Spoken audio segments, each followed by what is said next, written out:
আসসালামু আলাইকুম। শেখ হাসিনা কোথায় আছেন এখন সেটা নিয়ে রহস্য ভারতেও।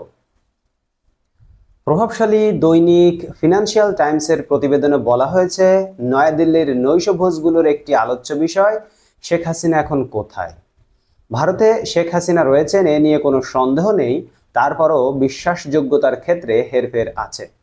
তবে ভারতের একটি শিক্ষিত শ্রেণীর সদস্যরা ব্যক্তিগত আলাপচারিতায় বলছেন, ক্ষমতাচ্যুত শক্তিশালী এই নারী নেত্রী ভারত সরকারের একটি নিরাপদ আবাসে সেফ হাউসে আছেন। গত ফেব্রুয়ারিতে বিশ্ব স্বাস্থ্য সংস্থার দিল্লি ভিত্তিক আঞ্চলিক পরিচালকের দায়িত্ব নেওয়া মেয়ে সাইমা ওয়াজেদ পুতুল সাথে থাকছেন তার, অথবা তাকে তার সঙ্গীদের সাথে ভারতের রাজধানী নয়াদিল্লির অন্যতম সেরা পার্ক লোধি গার্ডেনে ঘুরে বেড়াতে দেখা গেছে। নরেন্দ্র মোদী সরকার নিশ্চিত করে আসছে যে হাসিনা ভারতে আছেন, এর চেয়ে বেশি কিছু বলতে তারা অস্বীকৃতি জানিয়ে আসছে। তবে বিষয়টি নিয়ে খোদ ভারতেই মানুষের আলোচনা থেমে নেই। হাসিনার দল আওয়ামী লীগ যখন বাংলাদেশের ক্ষমতায়, তখন তার প্রধান বিদেশি সমর্থক ছিল নরেন্দ্র মোদী সরকার, কিন্তু তার অবস্থানের বিষয়ে মোদী সরকার নীরবতা বজায় রেখে চলেছে। দিল্লির দেশি বিদেশি সংবাদ মাধ্যমগুলোর বেশিরভাগই এমন ভাবনা বন্ধ করে দিয়েছে যে তারা হাসিনা ক্ষমতাচ্যুত হওয়ার পর তার প্রথম সাক্ষাৎকারটি পাবে। এর কয়েকটি কারণ আছে। হাসিনা পতনের পর ক্ষমতা গ্রহণে করে ডক্টর মোহাম্মদ ইউনূসের নেতৃত্বাধীন অন্তর্বর্তী সরকার আন্দোলনকালে শত শত হত্যার জন্য হাসিনাকে দায়ী করে আসছে। ভারত ও বাংলাদেশের মধ্যে একটি প্রত্যর্পণ চুক্তি রয়েছে। 2013 সালে হাসিনার সরকারি চুক্তিটি করেছিল। তত্ত্বগতভাবে এই চুক্তিকে তার বিরুদ্ধে ব্যবহার করা যেতে পারে যদি বাংলাদেশের নতুন সরকার তাকে গ্রেফতার করতে চায়। ইউনূসের অন্তর্বর্তী সরকারের আইন, বিচার ও সংসদ বিষয়ক উপদেষ্টা অধ্যাপক ডক্টর আসিফ নজরুল ফিনান্সিয়াল টাইমসকে বলেছেন, ভারতের সাথে থাকা প্রত্যর্পণ চুক্তি অনুযায়ী আমরা শেখ হাসিনাকে বাংলাদেশের কাছে প্রত্যর্পণের দাবি জানাতে পারি। আসিফ নজরুল আরো বলেছেন, আপাতত আমরা আশা করি ভারত হাসিনাকে বাংলাদেশে অস্থিতিশীলতা উস্কে দিতে দেবে না। তিনি মিথ্যা অপতথ্য ছড়িয়ে এমনটা করার চেষ্টা করছেন।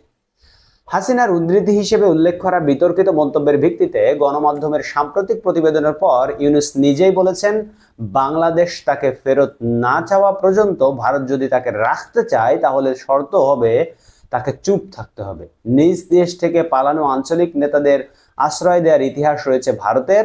চীনা অভিযানের মুখে 1959 সালে পালিয়ে ভারতে এসে থাকতে শুরু করেন তিব্বতের আধ্যাত্মিক নেতা দালাই লামা। দালাই লামা ভারত ভিত্তিক তিব্বতের নির্বাসিত বেসামরিক প্রশাসনের কাছে রাজনৈতিক দায়িত্বগুলো হস্তান্তর করেছেন। তবে তিব্বতের আধ্যাত্মিক নেতা সম্প্রতি মার্কিন কংগ্রেসের একটি প্রতিনিধি দলকে স্বাগত জানান। এই পদক্ষেপ বেইজিংকে ক্ষুব্ধ করে। বিশ্লেষকরা বলছেন, মোদী সরকারের সম্মতি ছাড়া এমনটি হয়নি। আফগান নেতা মোহাম্মদ নাজিবুল্লাহর পরিবার 1992 সালে ভারতে পালিয়ে যায়। সেখানে তার স্ত্রী ফাতানা নজিব ও সন্তানেরা এখনো বেশিরভাগ সময় কাটান বলে জানা যায়। তার জনসাধারণের দৃষ্টির আড়ালে থাকছেন। নজিবুল্লাহ পালানো থেকে বিরত ছিলেন। তিনি কয়েক বছর ধরে তার দেশে জাতিসংঘের একটি কম্পাউন্ড আশ্রয় নিয়ে অবস্থান করছিলেন। 1996 সালে তালেবান কাবুলে প্রবেশ করে তাকে হত্যা করে। তার লাশ একটি ট্রাফিক লাইটের খুঁটিতে ঝুলিয়ে রাখে। 1975 সালে শেখ হাসিনার বাবা শেখ মুজিবুর রহমান ও তার পরিবারের অধিকাংশ সদস্যকে হত্যা করা হয়। এরপর শেখ হাসিনা ও তার বোন শেখ রেহানা বেশ কয়েক বছর ভারতে আশ্রয় নিয়েছিলেন। ভারতের মনমোহন সিং সরকারের পররাষ্ট্র সচিব ও জাতীয় নিরাপত্তা উপদেষ্টা ছিলেন শিবশঙ্কর মেনন। তিনি বলেন, প্রতিবেশী দেশ থেকে নেতাদের ভারতে আসার অনেক নজির আছে। আমরা সবসময় তাদের থাকার অনুমতি দিয়েছি এবং বেশিরভাগ ক্ষেত্রে তারা আমাদের ইচ্ছার প্রতি শ্রদ্ধা দেখিয়ে রাজনৈতিক কার্যকলাপ থেকে দূরে থেকেছেন। ভারতের রাজনৈতিক অঙ্গনে হাসিনার ব্যাপক সমর্থন আছে। ভারতে তাকে ইসলামপন্থী চরমপন্থার বিরুদ্ধে একটি প্রাচীর হিসেবে দেখা হয়। 1971 সালে ভারতের বাংলাদেশের স্বাধীনতা যুদ্ধে তার প্রয়াত পিতার অগ্রণী ভূমিকা শ্রদ্ধার সাথে ভারতের স্মরণ করা হয়। স্বাধীনতা যুদ্ধে বাংলাদেশকে সমর্থন দিয়েছিল ভারতের তৎকালীন প্রধানমন্ত্রী ইন্দিরা গান্ধী সরকার। এজন্য ভারতকে বড় মানবিক মূল্য দিতে হয়।